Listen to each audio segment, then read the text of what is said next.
There's a moment in your life when you look in the mirror and realize you're carrying a weight you never agreed to hold. A heaviness you didn't choose, a story that didn't start with you, but somehow became your responsibility to finish. And maybe you've never spoken it out loud, but deep down, you know the truth. The person you became, or the person you're afraid of becoming, is tied to the man who raised you, or the man who didn't. This isn't about blame. This isn't about pointing fingers at a parent who probably wasn't taught any better. It's about something quieter, something you feel when you're alone and every distraction fades, leaving only the question you've avoided for years. Why do I feel so weak? Why do I struggle with things that seem so simple for others? Why do I keep fighting invisible battles that no one else seems to see? And the answer, at least the beginning of it, often leads back to your father.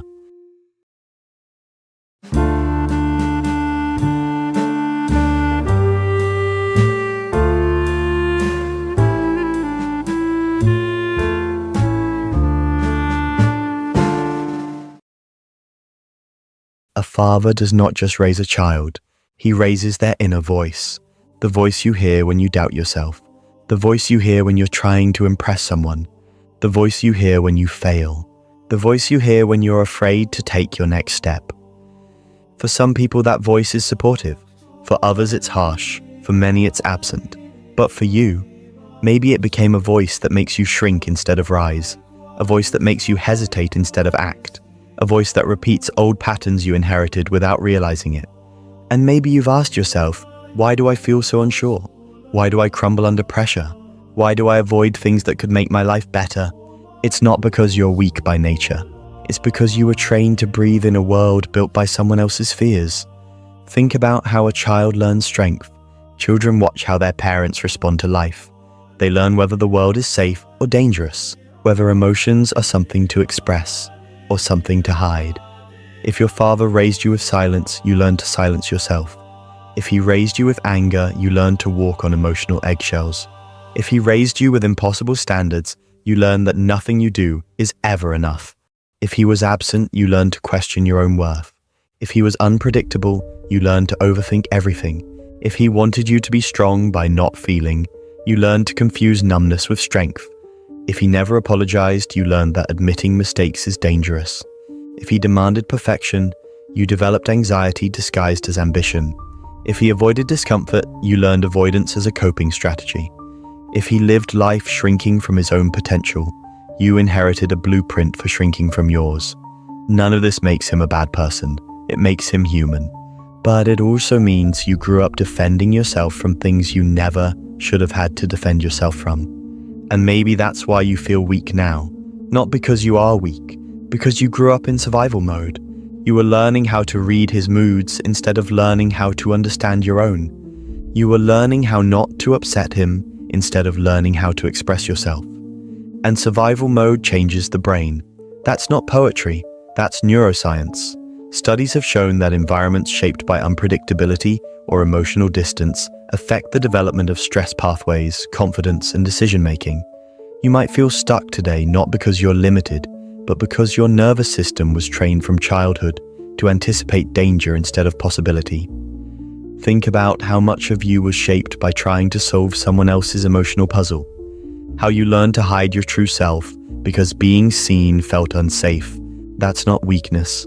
That's adaptation. That's your mind protecting itself the only way it knew how.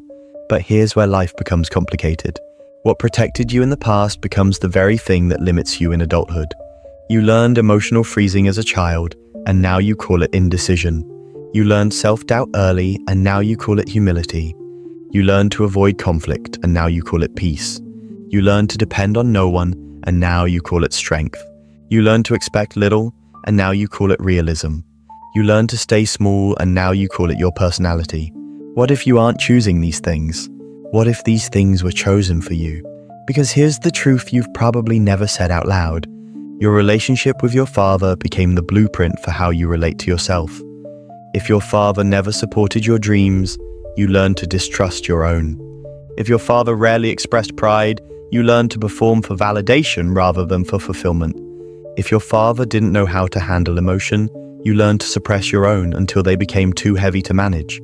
If your father carried unresolved fears, you inherited the emotional echoes, and maybe what you call weakness is actually inherited self-protection. But let me tell you something important. You don't have to continue the story you were handed. People underestimate how deeply a father's energy imprints itself on a child, not through lectures, but through presence, through tone, through behavior, through what he does when life becomes difficult, through the parts of himself he never healed. A father unconsciously teaches you what to fear.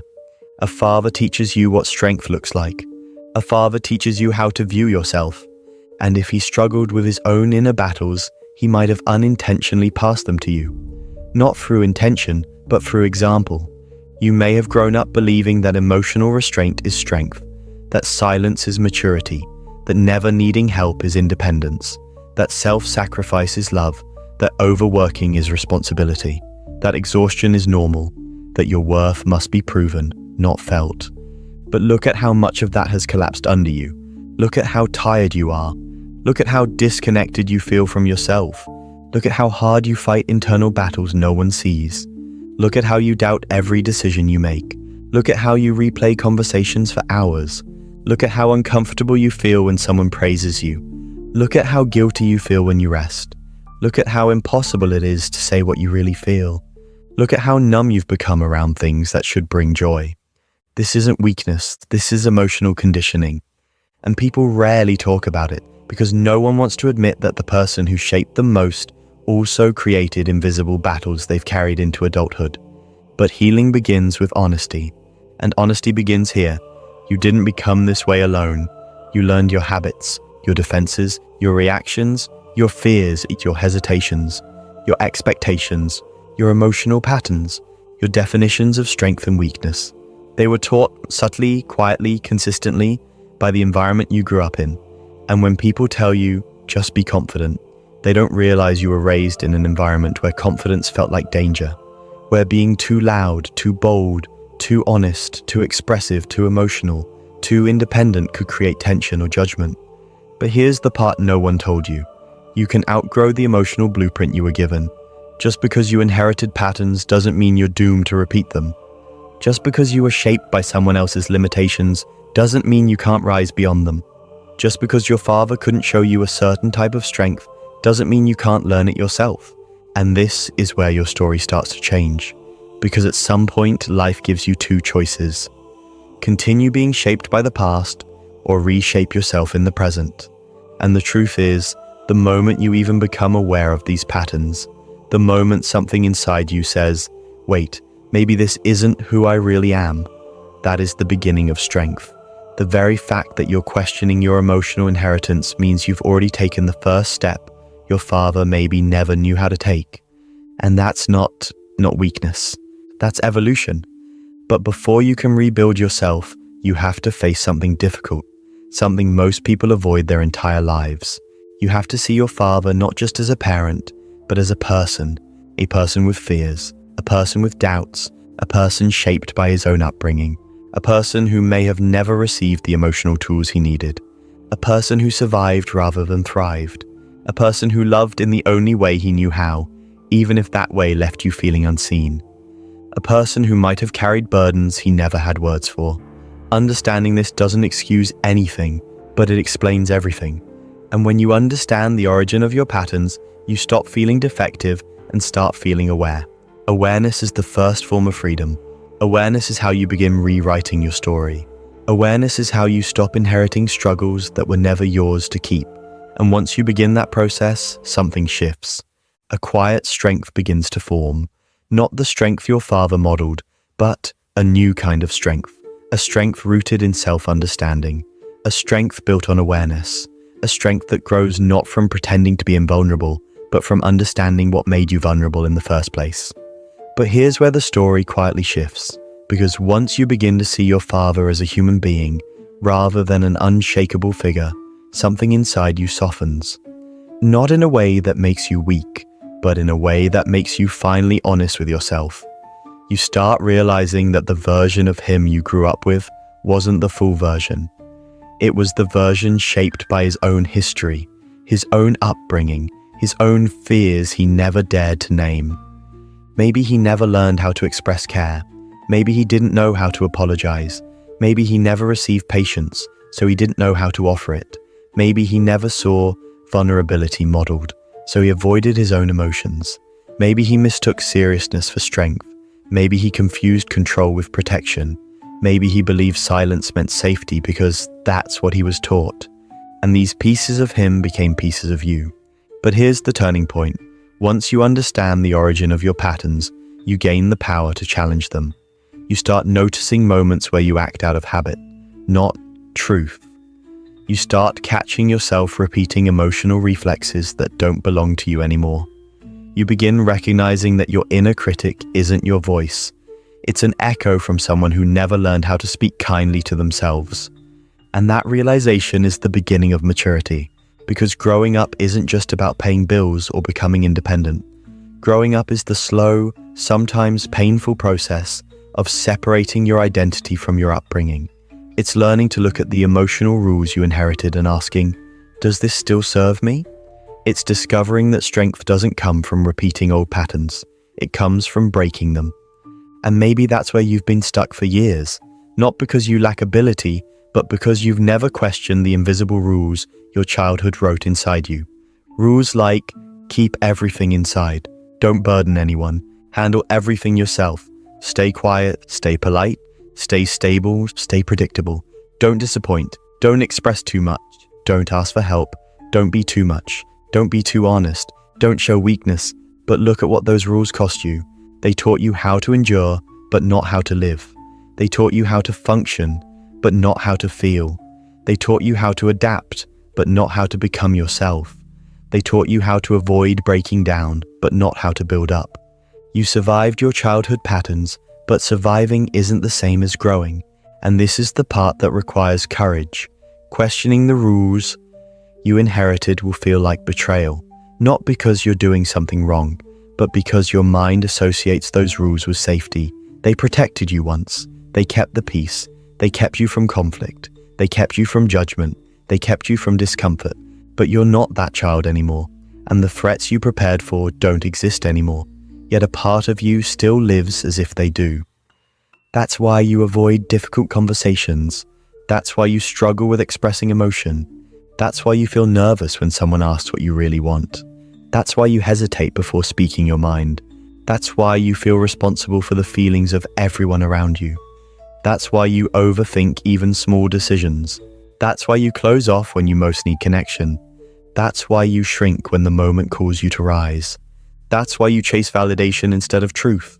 That's why you exhaust yourself trying to be the version of you that keeps everyone comfortable. These are not random habits. They are inherited self-protection mechanisms. But there comes a moment, quiet, often unexpected, when you realize the life you're living isn't the life you truly want. It's the life you learn to maintain, and maintaining something that never belonged to you is the most exhausting thing in the world. So let me ask you something gently but directly. When was the last time you asked yourself who you would be if you weren't trying to meet the standards of the father you grew up with? Not the ideal father, not the perfect father, not the father you wish he had been, but the father he actually was. Who would you be if you weren't trying to avoid his disapproval? Who would you be if you weren't afraid of repeating his mistakes? Who would you be if you stopped living in the emotional shadow of his silence, his expectations, his unpredictability, his distance? Maybe this is the moment you realize that your weakness isn't lack of strength, it's lack of permission. Permission you've been waiting your whole life to receive without realizing you can grant it to yourself. Because here's the truth no one told you. You can outgrow the environment that shaped you. You can evolve beyond the patterns you inherited. You can become someone your father never had the chance to become. You can heal wounds he never acknowledged. You can break cycles he didn't know how to escape. You can build an inner world he never experienced. And none of that is betrayal. It's continuation. It's expansion. It's choosing growth where he chose survival. You're not rejecting him by becoming more. You're honoring the part of him that wanted more but didn't know how to reach it. And maybe, on some deep, unspoken level, that's what he wanted for you all along. But this transformation won't come from sudden breakthroughs. It won't come from one moment of clarity. It won't come from dramatic decisions. Real change is slower, quieter. It comes from small shifts repeated consistently. It comes from choosing a new response in situations where your old patterns would normally take over. It happens the moment you pause before shrinking, the moment you express something small you would have once hidden, the moment you ask for help without feeling guilty, the moment you stand your ground calmly, the moment you let yourself rest without shame, the moment you stop over-explaining yourself, the moment you allow discomfort without running from it, the moment you choose honesty over avoidance, the moment you forgive yourself for things you learned, not things you chose. These moments accumulate, slowly, steadily, quietly, and over time they build a new internal voice, one that replaces the echo of your father's limitations with a voice that sounds more like you, not the conditioned you, not the obedient you, not the protected you, but the real you, the one who has been waiting for years beneath the surface, the you who wants to take risks without fearing judgment, the you who wants to speak without rehearsing, the you who wants to feel without apologizing, the you who wants to build something meaningful, not just acceptable, the you who wants to stop pretending everything is fine, the you who wants to break free from inherited expectations, the you who wants to live with purpose, not compliance. And maybe that version of you feels distant, maybe it feels unreachable, maybe you don't know where to begin, but every transformation begins with one simple realization. You are not responsible for the emotional gaps your father carried. You are only responsible for what you choose to carry forward. Your father's strength shaped you, but so did his weaknesses, so did his fears, so did his silence, so did his insecurities, so did his unhealed parts. But now you have something he didn't: awareness. Awareness is the first doorway to change. And once you walk through it, something remarkable happens. You realize you're not becoming weaker by confronting your past. You're becoming stronger by understanding it. Because real strength isn't the absence of emotion. Real strength is acknowledging your patterns without judging yourself for them. Real strength is seeing your father clearly, his best and his worst, without letting either define your future. Real strength is choosing growth even when it feels unfamiliar. Because that unfamiliar feeling, that's how you know you're becoming someone new. And maybe one day when you look back, you'll realize something powerful. The very thing you once called weakness was actually the starting point of your transformation. It was the signal that something inside you needed more. More guidance, more understanding, more safety. And freedom is what this entire journey has been leading you toward. Freedom from the echo of a father who didn't know how to guide you in the ways you needed. You are allowed to build your own definition of strength, one rooted in awareness, compassion, courage, honesty, and self-respect. And the most powerful part, you don't have to wait for permission. You can begin right here, right now, with nothing more than a quiet decision. Your story continues with you, not with the patterns you inherited, not with the weight you carried, not with the limits you were taught, but with the strength you are discovering within yourself. And as you move forward, you might begin to see something unexpected, something almost gentle. You were never weak because of your father. You only believed you were. What you called weakness was the first step toward becoming stronger than the generation before you. And that strength, your strength, is only beginning to unfold.